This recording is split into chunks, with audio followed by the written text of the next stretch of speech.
معراج، لہذا یہ سارے چیزیں طریقے سب بدعتیں ہیں اور یہ سارے غلط ہے۔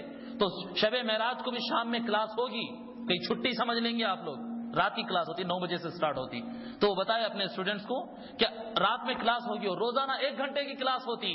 اس دن مجھے ڈر ہے کہ تم لوگ کو اگر میں چھوڑ دیا تو ہو سکتا تم بھی جا کے مسجدوں کے اندر بیٹھ جائیں گے، اور ہو سکتا تم بھی جا کے ان کے ساتھ بیانات سنیں گے اور نمازیں پڑھیں گے، ہو سکتا رات میں جگیں گے جو کہ بدعت ہے، یہ کام میں تم بھی ملوث ہو جائیں گے، اس بات کا ڈر ہے۔ لہذا کلاس میں لیسن ہوگا، ریپیٹیشن نہیں ہوگا، جی پرانے سبق کو نہیں دہرایا جائے گا، نیا سبق ہوگا، زیادہ سبق ہوگا اور لمبا سبق ہوگا۔ رات میں 12:30 بجے تک انگلش پڑھاؤں گا، کوئی بچہ ایبسنٹ نہیں رہنا چاہیے۔ انا للہ و انا الیہ راجعون۔ میں جب وہ وہاں کا ایک اسٹوڈنٹ ہمارا ساتھی ہے، وہ آ کر بولنے لگا مصعب آج ایسا ہوا، میں سر کو ہاتھ لگا لیا، یہ بھی مسلمان ہے؟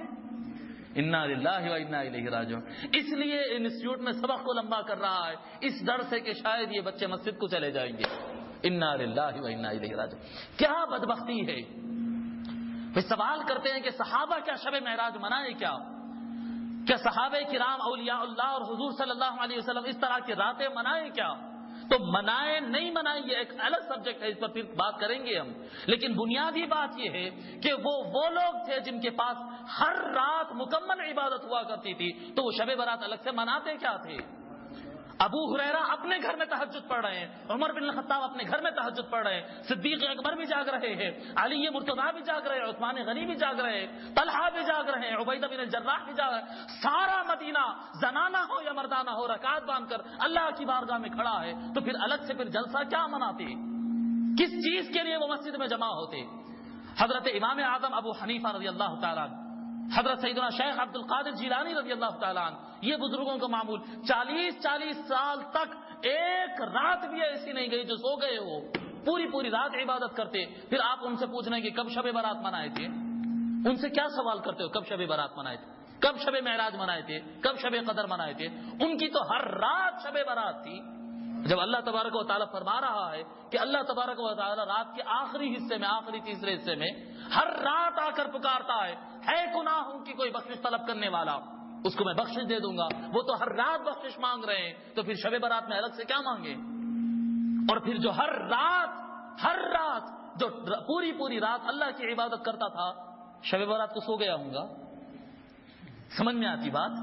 جی جو پابند 5 وقت کا نمازی ہو، جو پابند 5 وقت کا نمازی ہو اور ساری سنتیں پڑھتا ہو، مؤکدہ بھی پڑھتا ہے، غیر مؤکدہ بھی پڑھتا ہے، اس کے علاوہ مستحبات بھی پڑھتا ہے، نوافل بھی پڑھتا ہے، ایسا شخص عید کی نماز چھوڑ سکتا؟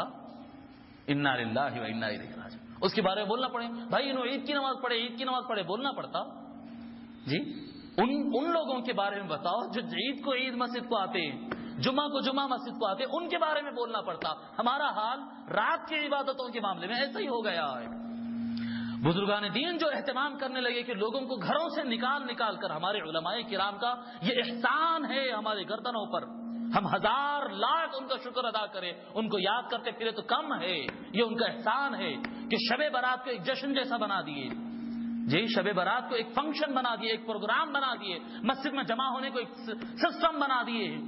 آج دیکھیں شب برات آتی ہے، شب معراج آتی ہے، شب قدر آتی ہے، خاص راتیں آتی ہے، تو دیکھتے ہیں کہ مسجدیں بھر جاتے، لوگ سیڑھیوں پر روڈوں پر نمازیں پڑھتے۔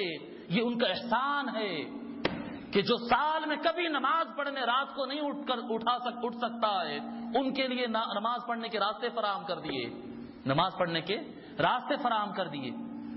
اب اس کو کہنا بدعت ہے، رات کو اٹھ کر عبادت کرنا یہ تو اولیاء کی صفت ہے، بزرگان دین کی صفت ہے۔ رات میں اور مسجد میں آ کے نماز پڑھنے سے نماز کے درجات کئی گنا بڑھ جاتے ہیں، آپ کو تو معلوم ہے۔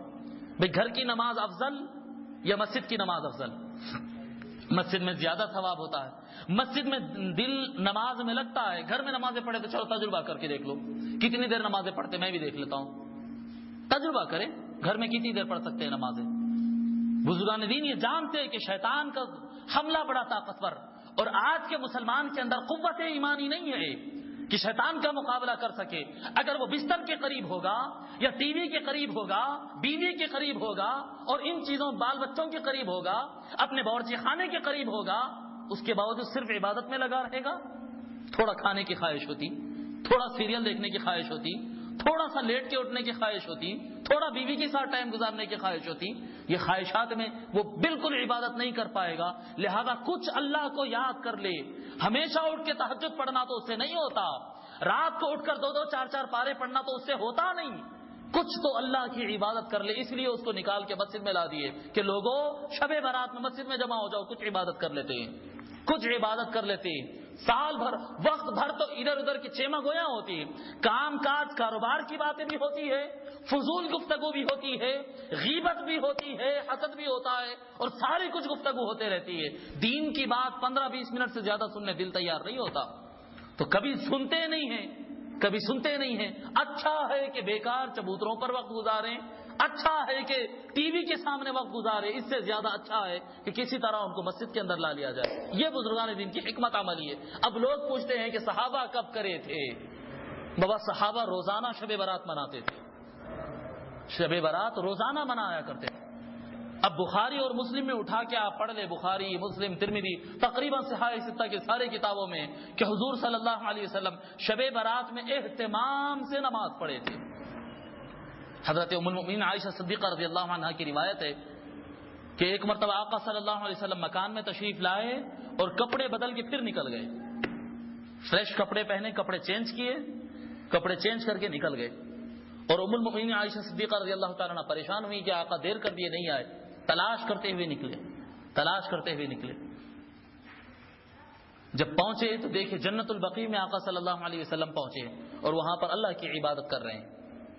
قبرستان تشریف لے گئے۔ اسی سے ہمارے بزرگان دین کہتے ہیں کہ شب برات کو قبرستان جانا حضور کی سنت ہے۔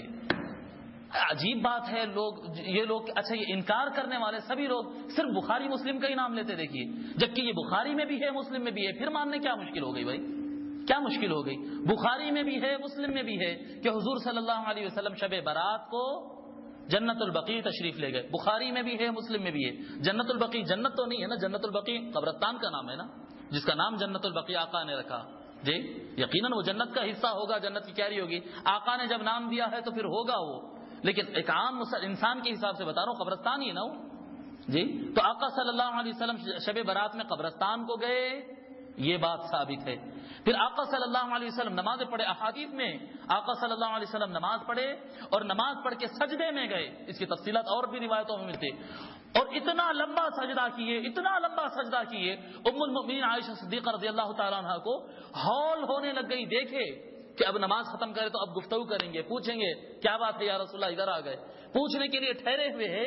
بتاتے ہیں ام المؤمنین عائشہ صدیقہ رضی اللہ تعالیٰ عنہ کہ مجھے ہول ہونے لگی اور ڈر ہونے لگا کہ اتنا لمبا سجدہ تھا، میں سمجھی شاید روح پرواز کر گئی، میں سمجھی کہ انتقال ہی ہو گیا، اتنا میں پریشان ہونے لگی، بہت دیر ہونے لگی۔ تو روایت میں آتا ہے کہ ام المؤمنین عائشہ صدیقہ رضی اللہ تعالیٰ عنہ آگے بڑھ کر حضور کے قدم مبارک کو چھوتے، حضور سجدے میں ہی ہے، جو سجدے میں چلے گئے تو چلے گئے۔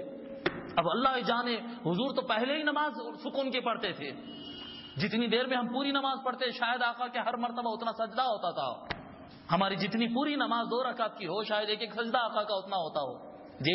پھر جب ام المؤمنین فرماتے ہیں کہ سجدہ اتنا لمبا کر دیے، تو اب اس سے کتنا لمبا کریں گے سوچئے آپ، آدھے گھنٹے کا سجدہ تھا، پتہ نہیں 1 گھنٹے کا سجدہ تھا، اتنا لمبا سجدہ تھا کہ میں آگے بڑھ کے حضور کے پاؤں کو ہاتھ لگائی، حضور کے قدم مبارک کو میں ہاتھ لگائی تو تھوڑی سی حرکت ہوئی پیر میں، جب میری جان میں جان ہے کہ نہیں روح ہے، کتنا لمبا سجدہ کیے۔ پھر کچھ دیر اور سجدہ طویل چلتا رہا، پھر آقا صلی اللہ علیہ وسلم جب اٹھ کر سلام پھیرے، سلام پھیر کر کچھ دعائیں ہیں وہ انشاءاللہ شب برات میں آپ کو یہاں کے علماء کرام سنائیں گے، وہ سارے آقا صلی اللہ علیہ وسلم وہ دعائیں پڑھے۔